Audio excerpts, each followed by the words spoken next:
Capsule mécanisme numéro 7, l'hydratation d'un alcyne. Donc, la réaction d'addition électrophile d'une molécule d'eau sur un alcyne peut se faire essentiellement comme l'addition d'eau sur un alcène. Par contre, les alcynes sont beaucoup moins réactifs que les alcènes, ce qui fait qu'on va avoir besoin d'un catalyseur. Donc ici, c'est un catalyseur Hg2+, qui est nécessaire pour augmenter la vitesse de la réaction d'addition. Surprenamment, ici, vous remarquez que le produit de l'addition est une cétone et non un alcool comme on l'avait vu dans l'addition électrophile de molécules d'eau sur un alcène. Donc, on va aller voir dans le mécanisme pourquoi on arrive à une cétone comme produit final.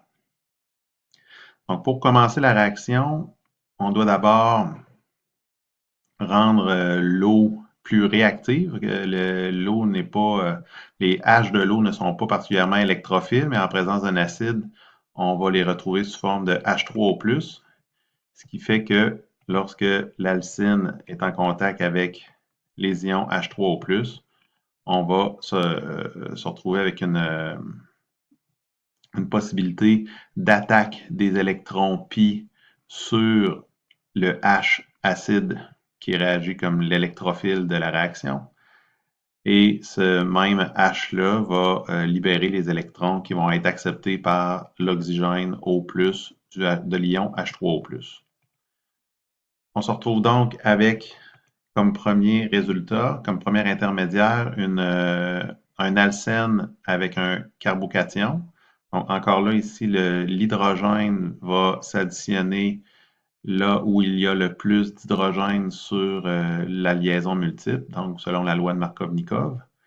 Et on se retrouve avec une molécule d'eau qui va pouvoir réagir comme un nucléophile avec l'alcène. Donc, qu'est-ce qu'on va obtenir comme résultat ici? Donc, on a un alcool protoné. Cet alcool protoné-là, en contact avec de l'eau, va par la suite perdre son proton excédentaire pour devenir un alcool. Ce type d'alcool-là, étant donné que c'est un alcène et un alcool, on appelle ça un intermédiaire énol. Cependant, cet intermédiaire-là entre en équilibre avec une autre molécule qui est une cétone. Donc, l'acétone et l'énol diffèrent seulement par la position de leurs électrons pi et ils sont en équilibre dynamique très, très, très rapide. Et étant donné que l'acétone est un peu plus stable que l'énol, l'équilibre entre les deux, qu'on appelle la tautomérisation, va favoriser la formation d'une cétone. Petit résumé des particularités de ce mécanisme. On respecte la loi de Markovnikov lors de l'addition électrophile. On a besoin d'un catalyseur ion mercure 2+, pour accélérer la réaction et la réaction se termine par un équilibre céto-énol, donc ce qu'on appelle une tautomérisation. Donc, comment se produit cette tautomérisation? On a représenté une description du mécanisme impliqué dans cet équilibre-là. Donc, étant donné que l'énol est toujours en milieu acide, il est possible que l'alcène vienne accepter un H des ions H3O+, pour se retrouver avec un alcool et un carbocation, toujours en respect avec la loi de Markovnikov.